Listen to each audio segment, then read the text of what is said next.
سورہ بقرہ کی آیت نمبر 156 سے ابتدا ہے۔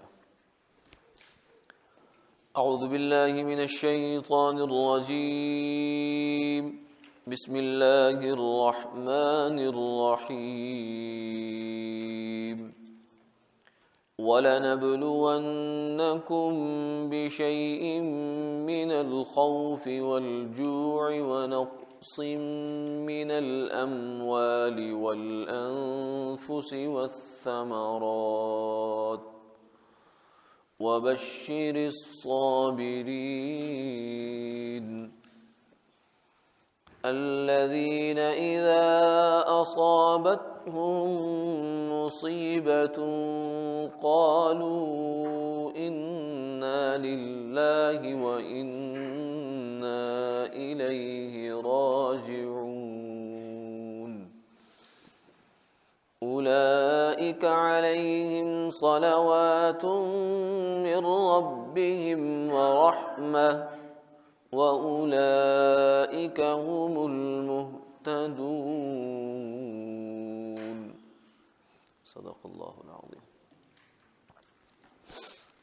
اور دیکھو ہم تمہارا امتحان کریں گے کسی قدر خوف سے اور فاقہ سے اور مال اور جان اور پھلوں کی کمی سے، اور آپ ایسے صابرین کو بشارت سنا دیجئے جن کی عادت یہ ہے کہ ان پر جب کوئی مصیبت پڑتی ہے تو وہ کہتے ہیں کہ ہم تو اللہ ہی کی ملک ہیں اور ہم سب اللہ ہی کے پاس جانے والے ہیں۔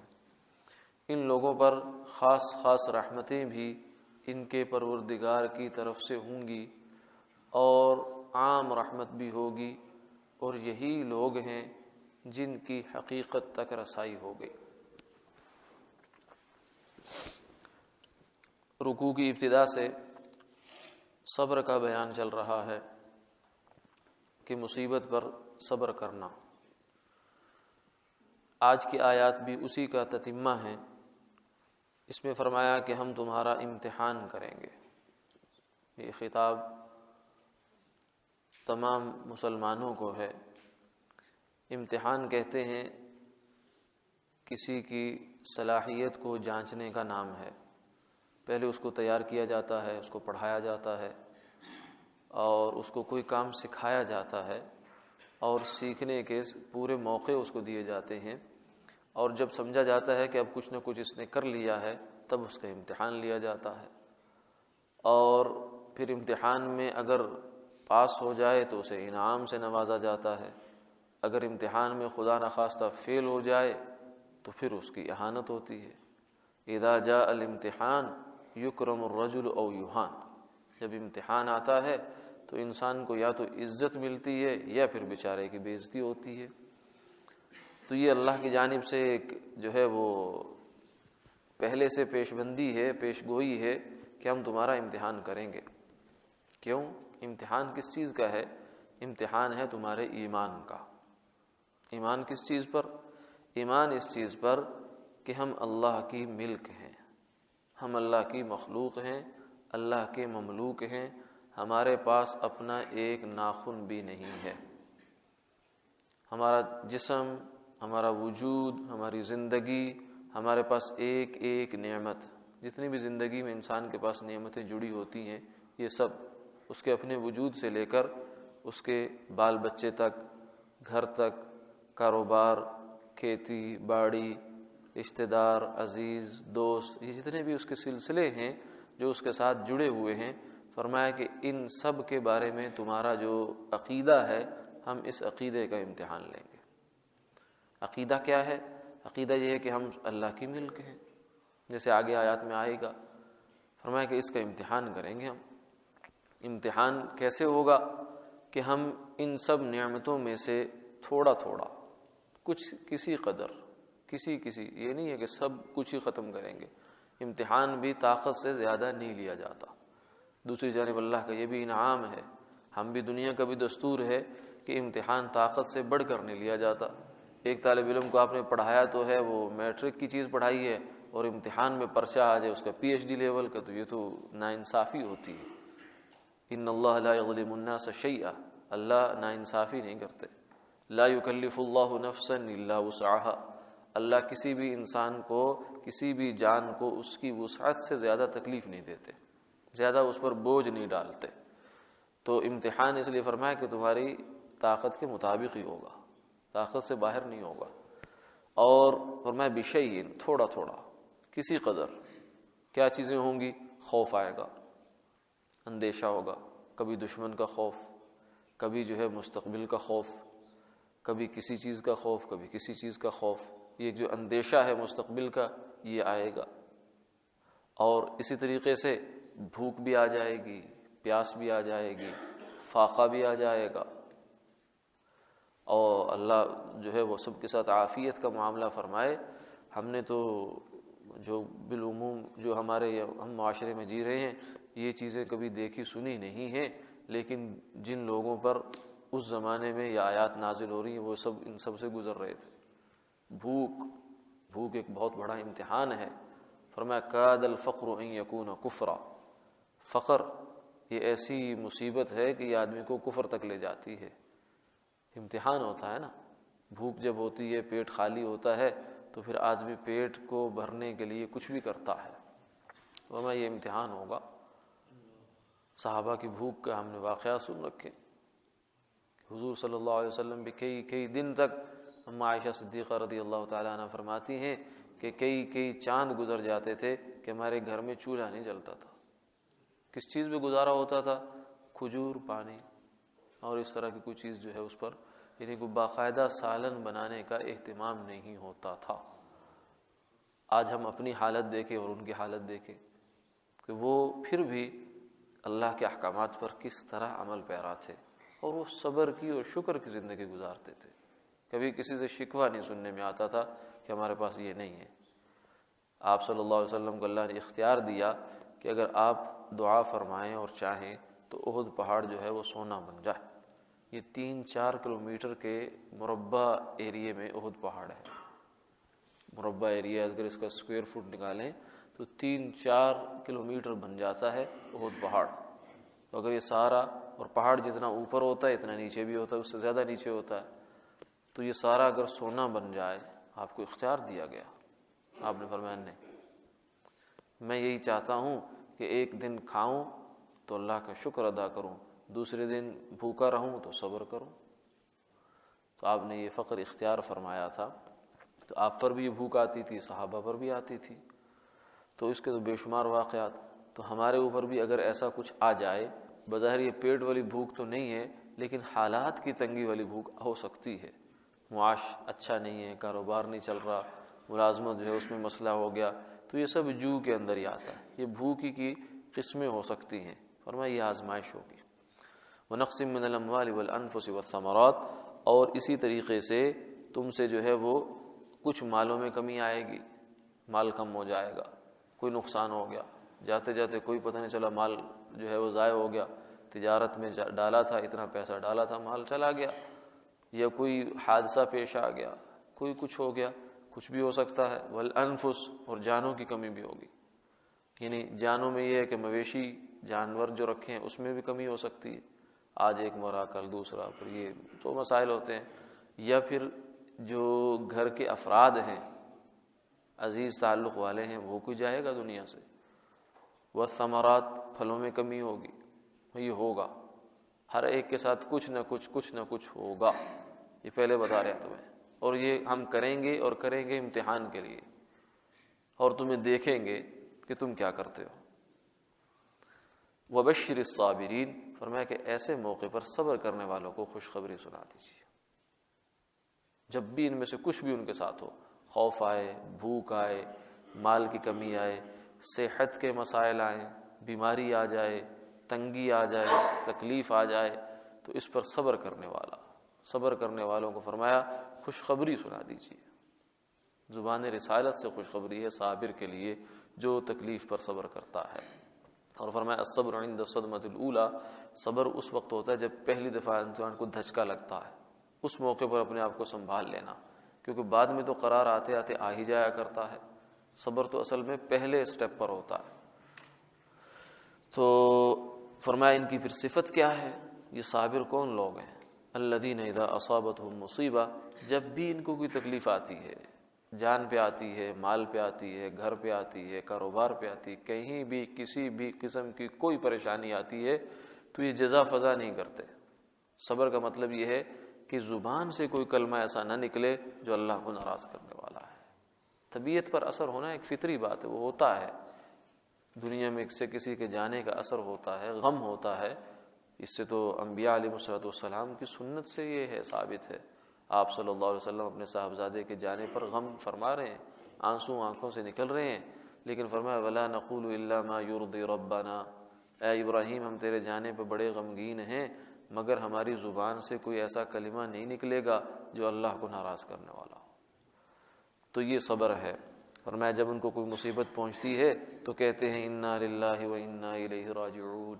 یہ ہر مصیبت کی دعا ہے، ہر مصیبت کے وقت یہ پڑھنے کی چیز ہے۔ ہم عام طور سے سمجھتے ہیں کہ یہ صرف موت یا کسی حادثے میں پڑھا جاتا ہے، نہیں، یہ تو ہر چھوٹی سے چھوٹی مصیبت پر بھی پڑھ سکتے۔ چیز گم ہو گئی ہے، ایک جیب میں ہاتھ ڈالا نہیں ملی، انا للہ و انا الیہ راجعون، دوسری میں مل گئی، الحمدللہ۔ تو یہ ہر مصیبت کے وقت میں جو ہے یہ دعا پڑھی جاتی ہے اور یہ کہا جاتا ہے۔ یہ دراصل دعا نہیں ہے بلکہ یہ اپنی جانب سے امتحان کا جواب ہے۔ اللہ کی جانب سے سوال آتا ہے، امتحان ہے نا، سوال آ گیا، صورتحال آ گئی، اس پر اب ہمارا رسپانس ہوتا ہے کہ ہماری طرف سے کیا جا رہا ہے۔ ہماری طرف سے جب یہ آتا ہے انا للہ و انا الیہ راجعون، تو اللہ کی جانب سے پھر آگے فوراً انعام آتا ہے۔ اولئک علیہم صلوات من ربہم ورحمہ، یہ لوگ ہیں جن پر اللہ کی جانب سے طرح طرح کی رحمتیں نازل ہوتی ہیں، کئی قسم کی، دنیا میں بھی اور آخرت کے اندر بھی۔ وَأُولَئِكَ هُمُ الْمُهْتَدُونَ، فرمایا یہی وہ لوگ ہیں جو حقیقت تک پہنچ گئے ہیں، جو اصل بات تک پہنچ گئے۔ کون لوگ؟ کہ جنہوں نے یہ کہا انا للہ و انا الیہ راجعون۔ کیا مطلب ہے اس کا؟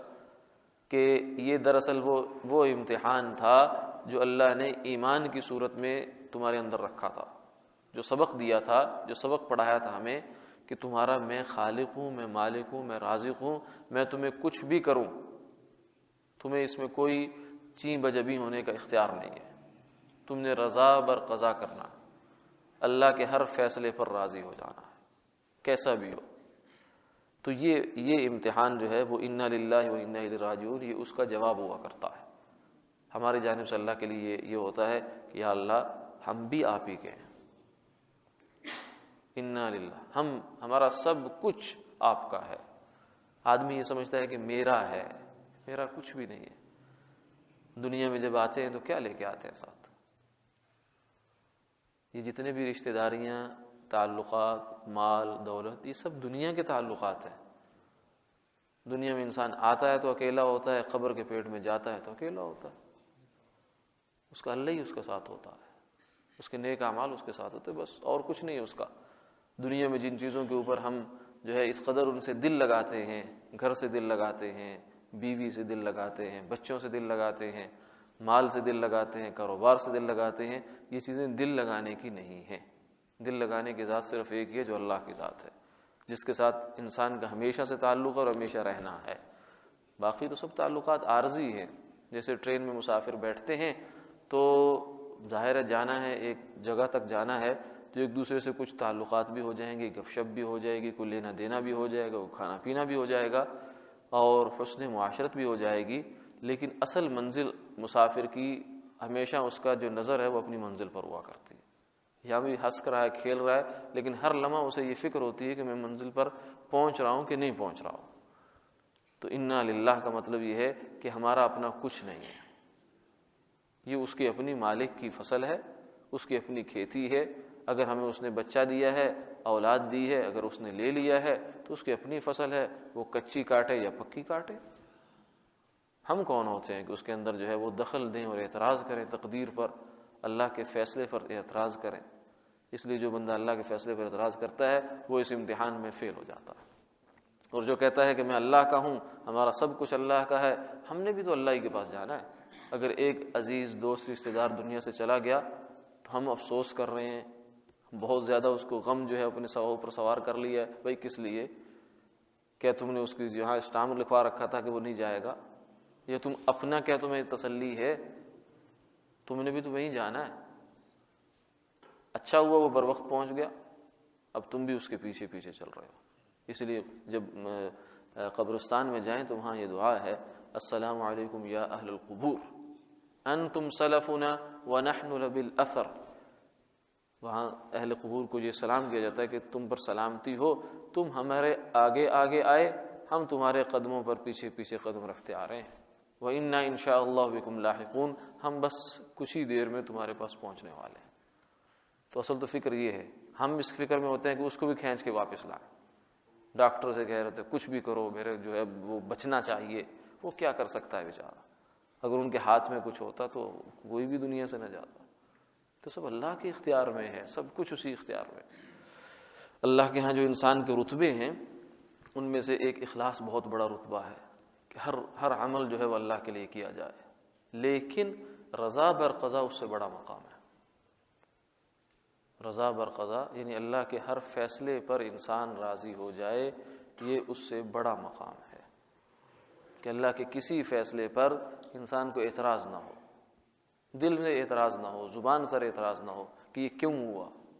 بس جو اللہ کا حکم ہے، ہاں اپنی جانب سے تدبیر ہے وہ ہم کریں گے.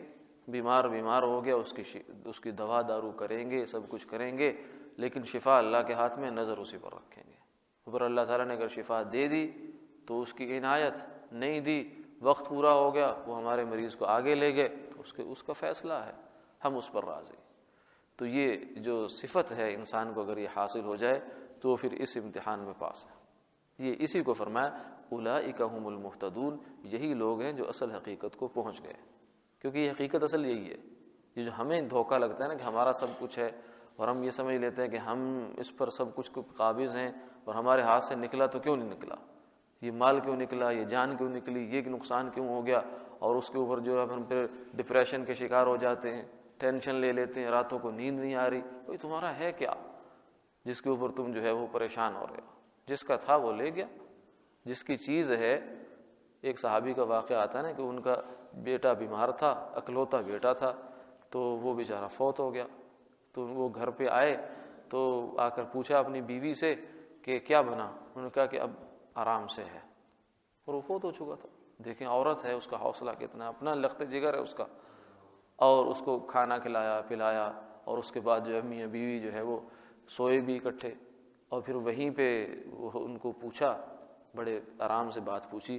فرمایا کہ یہ بتائیں کہ اگر کوئی بندہ کسی کو کوئی امانت دے اور وہ پھر واپس مانگنے کے لیے آئے تو واپس دے دینی چاہیے؟ انہوں نے کہا ہاں بالکل دے دینی چاہیے. خوشی سے دینی چاہیے؟ ہاں بالکل خوشی سے دینی چاہیے، کیونکہ امانت ہے، جس کی چیز ہے وہ واپس مانگنے کا حق رکھتا ہے. تو فرمایا کہ پھر اللہ نے جو ہمیں بیٹا دیا تھا وہ امانت تھی اللہ کی، اس نے واپس لے لیا. تو ہم اللہ کے اس فیصلے پر راضی ہیں. اور یہ اولاد کا بالخصوص جو غم ہے، یہ تو اللہ تعالیٰ اس پر اتنا کچھ عطا فرماتے ہیں. فرمایا جس کا کوئی ایک بیٹا، دو بیٹے جو ہے یا ایک بیٹا وہ اللہ نے بچپن میں لے لیا، نابالغی کی حالت میں لے لیا، وہ والدین کے لیے سفارش کرتے ہیں. فرمایا کہ السقط یجر امہ، اگر حتیٰ کہ ماں کے پیٹ سے بیٹا جو ہے بچہ وہ وقت سے پہلے نکل گیا، فوت ہو گیا، تو وہ بھی اپنی ماں کا دامن پکڑ کر کھینچ کے لے جائے گا جنت میں اس کو. تو یہ تو آخرت کی پکی ضمانت ہوتی ہے انسان کے لیے. ہم اس کے لیے دنیا میں اس کے لیے پریشان ہوتے رہتے کہ یہ کیا ہو گیا، یہ کیا ہو گیا. اس لیے ایک صاحب جو تھے ان سے کسی نے پوچھا کہ آپ کے کتنے بچے ہیں؟ تو انہوں نے کہا کہ 2 تو یقینی ہیں، باقی کا پتہ نہیں ہے، کیونکہ وہ ان کے زندگی میں ہی بچپن میں فوت ہو گئے. ان کا تو وہ تو یقیناً انشاءاللہ میرے لیے ذخیرہ آخرت ہے. باقی جو یہاں کے ہیں ان کے لیے بھی دعا ہے، اللہ ان کو بھی نیک بنائے، اولاد کو جو ہے وہ آنکھوں کی ٹھنڈک بنائے، لیکن وہ تو یقیناً نجات کا سامان ہو گیا. تو اللہ کسی انسان پر یہ اگر تنگی تکلیف کسی بھی قسم کی لے آئیں تو اس میں جزا فضا نہیں ہونی چاہیے، صبر ہونا چاہیے، اللہ سے صبر مانگنا بھی چاہیے اور اس کی تلقین بھی کرتے رہنا چاہیے. وَتَوَاصَوْا بِالصَّبْرِ، نیک اور کامیاب لوگوں میں فرمایا وہ لوگ ہیں جو ایمان کی تلقین کرتے رہے اور صبر کی بھی تلقین، ایک دوسرے کو کہنا سننا بھی رہے. اللہ تعالی عمل کی توفیق عطا فرمائے.